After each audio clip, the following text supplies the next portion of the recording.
Reporte minero y energético. ¿Cómo están? Comenzamos un nuevo capítulo de Reporte Minero y Energético. El Congreso discute el proyecto de ley para la aplicación de un royalty de 3% sobre las ventas de cobre y litio para aquellos productores que superen las 12.000 y 50.000 toneladas respectivamente.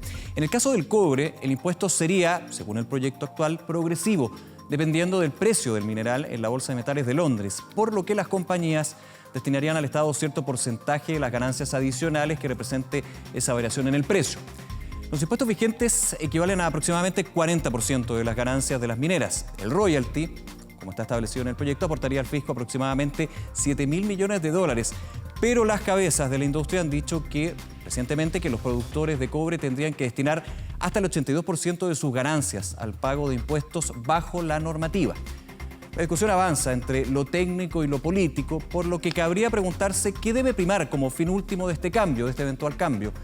Primero, que el alza en el precio del cobre beneficie a las compañías mineras o a las regiones desde las que se extrae el mineral. Vamos a estar conversando justamente sobre este tema. Nos va a acompañar el viceministro de Minería y Energía, Juan Carlos Llobet. Pero hay otros temas que vamos a estar revisando en el programa. Les vamos a contar cuáles son las nuevas capacidades profesionales que requiere el país para lograr la tan ansiada eficiencia energética y conoceremos de qué forma la electromovilidad aplicada en minería podría aportar a este objetivo. Y como cada semana en el programa, revisamos las principales noticias de la industria minera y energética. Acompáñenos y comente el capítulo de hoy en nuestras redes sociales, en Twitter, utilizando el hashtag Reporte Minero. Sigue la discusión del royalty minero. La última novedad es que fue aprobado por la Cámara de Diputadas y Diputados. Sigue el trámite legislativo. Vamos a estar hablando sobre este tema. Para eso nos acompaña el viceministro Juan Carlos Llobet. ¿Cómo está, ministro? Muchas gracias por acompañarnos. Hola Nicolás, muy bien, gracias por la invitación. ¿Qué tal? Bien, muchas gracias. A ver, con los últimos antecedentes de la discusión legislativa, le hago la pregunta directa. ¿El gobierno va a recurrir eventualmente al Tribunal Constitucional por este proyecto de royalty? Bueno, hoy día se votó el proyecto en la sala de la Cámara de Diputados y esto hace que ahora iniciemos recién el trámite en el Senado. Falta mucha tramitación y yo espero que en el Senado seamos capaces de generar una conversación razonable, basada en buenos datos, ¿no es cierto?, en buena evidencia respecto de qué es lo que conviene para proyectar nuestra minería, Nicolás. Nosotros compartimos el propósito, yo creo todos, y es el siguiente, y es cómo logramos que la minería, que es nuestra industria más importante, la que genera más inversión, la que ofrece más empleos, la que representa más del 50% de nuestras exportaciones, ¿cómo logramos maximizar la contribución que esta industria hace al país? Yo espero que logremos un acuerdo amplio en esa materia y eso es lo que vamos a intentar hacer en el Senado. Usted habla de una discusión o conversación razonable. ¿Qué puntos tendrían que estar dentro de este concepto en el proyecto que sale de la Cámara de Diputadas y Diputados? Bueno, lo primero que hay que entender, Nicolás, es que nosotros hoy día en materia de minería del cobre, y hago el énfasis porque este proyecto echa en un mismo saco, digámoslo así, al cobre, el litio y otros minerales, cuando son todas industrias que tienen realidades completamente distintas y no hacen ninguna distinción. Ese es uno de sus problemas más importantes. Pero hablemos del cobre, que es nuestro mineral más importante. En cobre hoy día nosotros, en materia de carga tributaria, es decir, la suma de todos los impuestos que pagan las compañías mineras al fisco, estamos en un nivel parecido a otros países que son importantes productores de cobre. Perú, nosotros somos número 1, el segundo es Perú, y en esa muestra de los 5 más importantes, además del Perú y Chile, está México, está Canadá, está Australia, y Canadá, Australia, Chile, México, y se me olvida algunos, Sudáfrica probablemente. Y cuando uno compara la tributación de Chile, la carga tributaria con esos países, estamos todos más o menos en el mismo rango, ¿no es cierto? Muy parecidos unos con otros. Nosotros podríamos tener una discusión respecto de si Chile puede aumentar la tributación de la minería, la podemos tener, pero lo que está haciendo el proyecto de ley que se aprobó hoy día en la Cámara de Diputados, ojo con este número, lo que hace es que a los precios actuales, de $4,5 más o menos la libra, lleva esa carga tributaria de 40% y fracción a alrededor de 80%.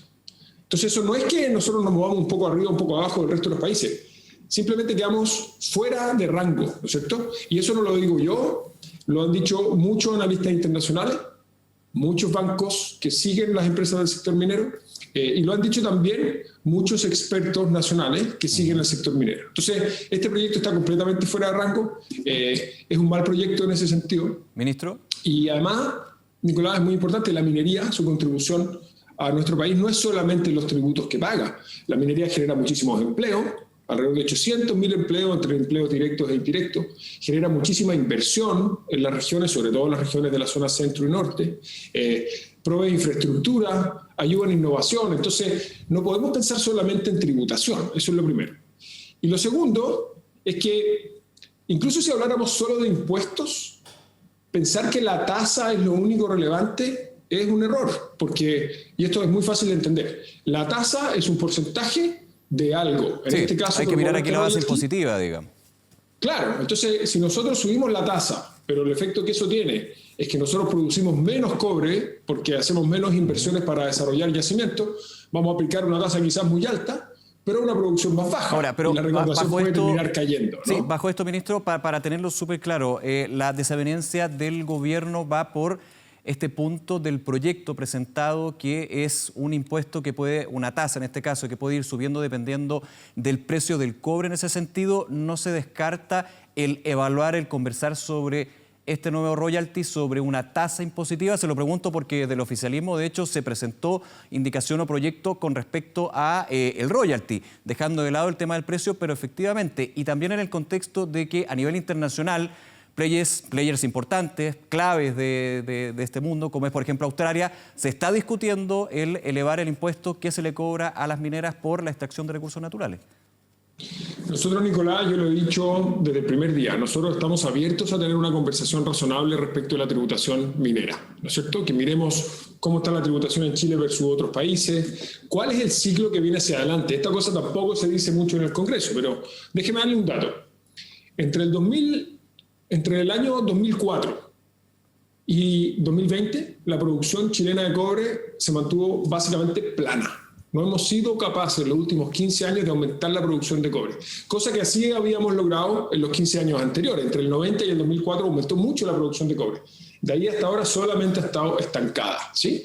Todos los analistas internacionales coinciden en que los años que vienen la demanda de cobre en el mundo va a aumentar mucho, porque va a haber más demanda desde las energías renovables, la electromovilidad y otras, ¿sí? Entonces la pregunta que nos tenemos que hacer para nuestra industria más importante, de nuevo, es cómo Chile aprovecha esa oportunidad que va a ofrecer el mercado internacional de más demanda y no nos mantenemos estancados. En estos 15 años que hemos estado estancados, nuestra participación de mercado ha caído de un 36% del mercado mundial en esa fecha a un 28%, porque el mundo ha venido creciendo en demanda de cobre y Chile está estancado, ¿no es cierto? Entonces, lo que nosotros necesitamos es tener una conversación que nos permita ver cómo proyectamos a la minería hacia el futuro y no cómo hacemos un esfuerzo de corto plazo, dicen sus impulsores, pero ponemos en riesgo el futuro.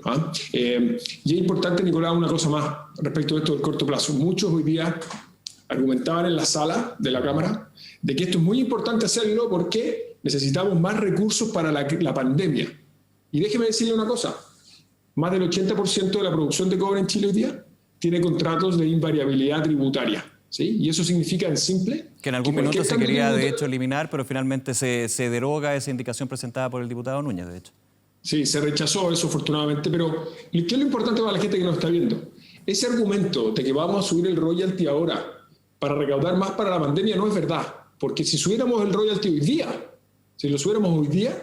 eso no tendría efecto en recaudación ni un peso, hasta fines del año 2024. ¿Ya? Entonces ese argumento es un argumento falaz.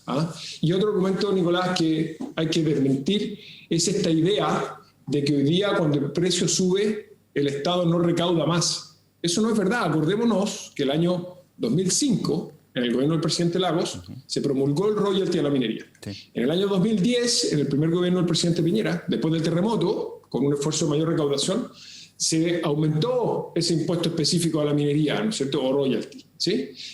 Y por lo tanto hoy día ya tenemos vigente una ley que hace que cuando suba el precio del cobre y suben los márgenes de las compañías, el Estado recauda más. Entonces ese mecanismo ya existe.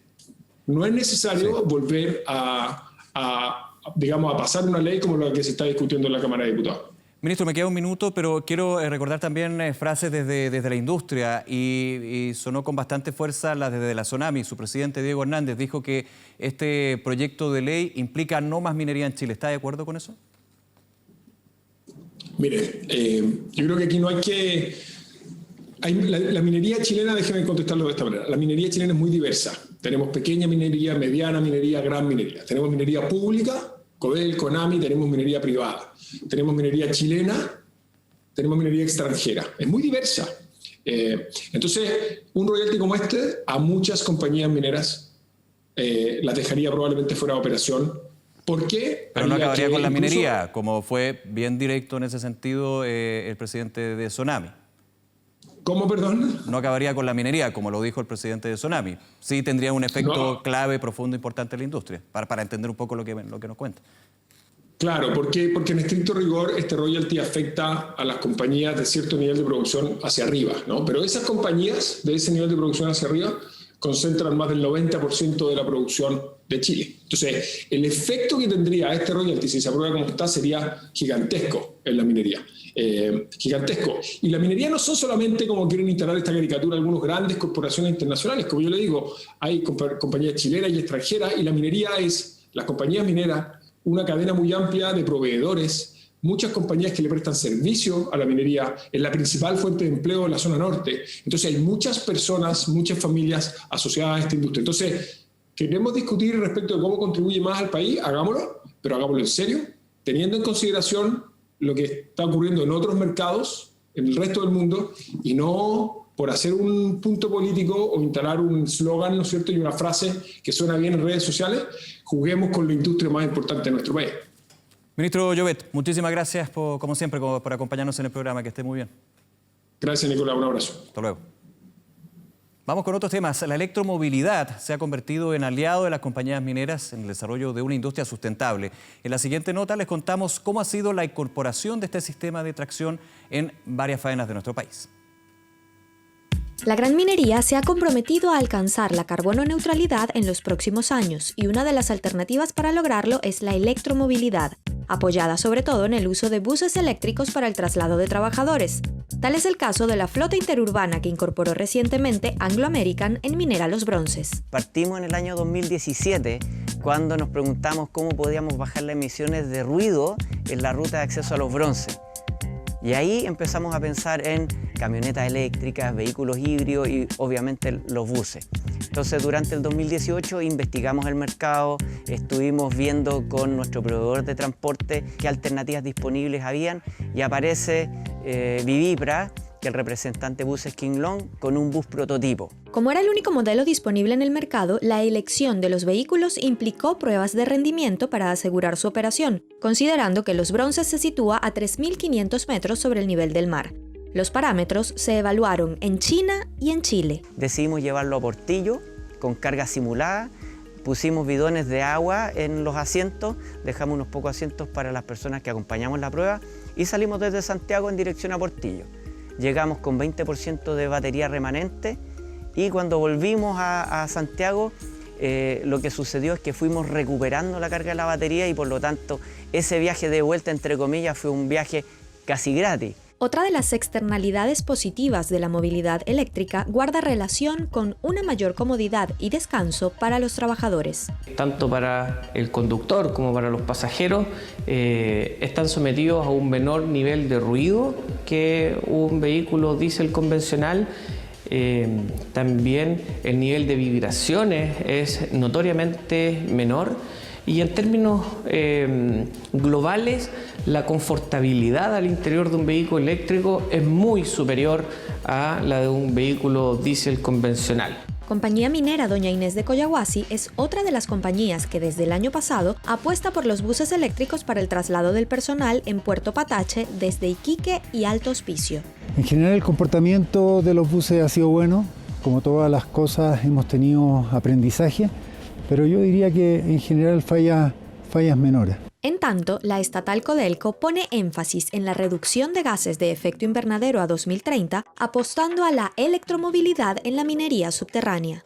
El primero y más importante son los beneficios de sustentabilidad y eso nosotros lo hemos podido demostrar con nuestros buses, donde vemos una reducción importante de las emisiones de gases de efecto invernadero del orden de un 60%, y también, lo cual es también muy interesante, es el otro aspecto, que es el aspecto económico, donde hay reducciones principalmente en el costo de la energía, es decir, de lo que consumíamos o de lo que gastábamos antes en diésel, hay una reducción del orden de un 70 a un 80%.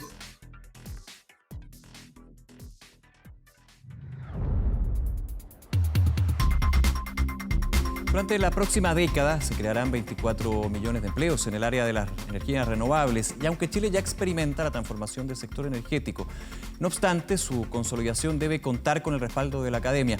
En la siguiente nota conoceremos cuáles son las capacidades profesionales que requiere este sector. Durante los últimos 10 años, en Chile se ha vivido una vertiginosa transformación en el sector energético. Primero, las energías a gran escala y ahora la consolidación de la energía renovable a pequeña escala.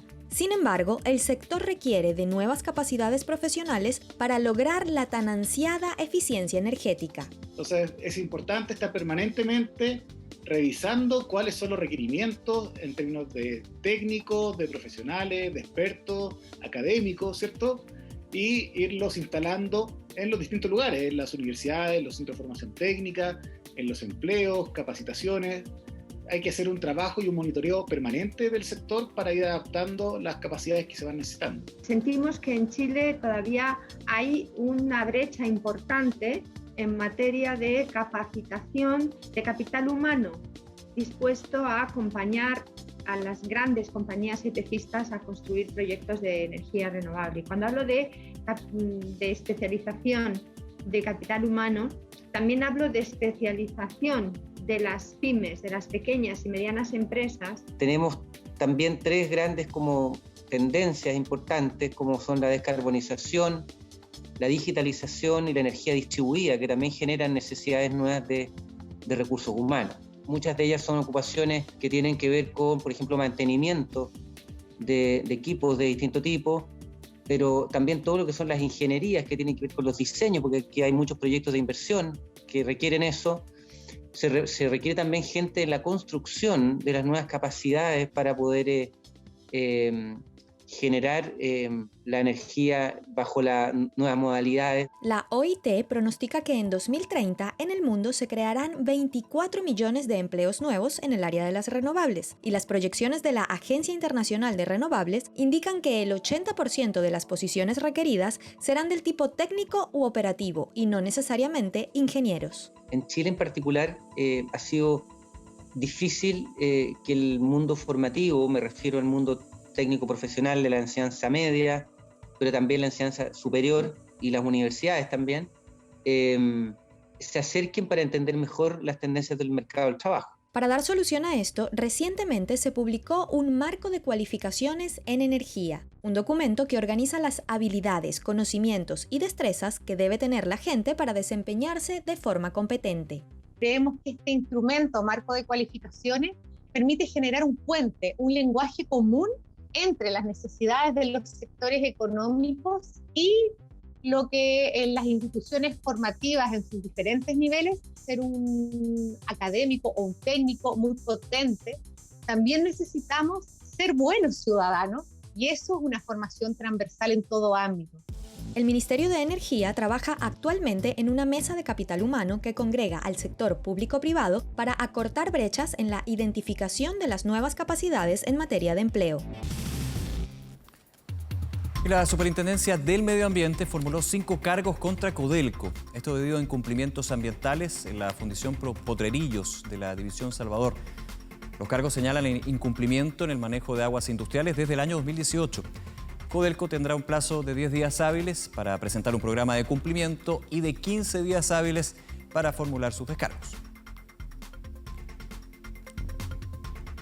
La Asociación de Industriales de Antofagasta informó que la Exhibición Internacional de Tecnologías e Innovaciones para la Industria Minera y Energética, Exponor, se va a llevar a cabo entre el 20 y el 23 de junio de 2022.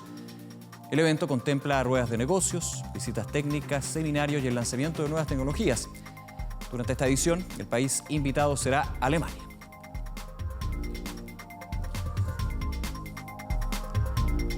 El sector minero alcanzó el mayor nivel de empleo en los últimos 11 meses, registrando 215.000 trabajadores ocupados durante el primer trimestre del año, según el reporte de la Sociedad Nacional de Minería. Desde el periodo mayo-julio 2020, en el sector se recuperaron 30.000 puestos de trabajo. En las regiones mineras, el desempleo alcanza 10,2%, cifra menor al 10,4% reportado a nivel nacional. Bien, así llegamos al final del programa. Como siempre, ustedes pueden conversar con nosotros a través de nuestras redes sociales, en Twitter, también con toda la información que les entregamos en www.reporteminero.cl, nuestro Facebook, también en YouTube, toda la información que ustedes necesiten de la industria minera y energética y todos los capítulos y temporadas, como siempre, en 24horas.cl. Hasta la próxima, que estén muy bien. Chao, nos vemos.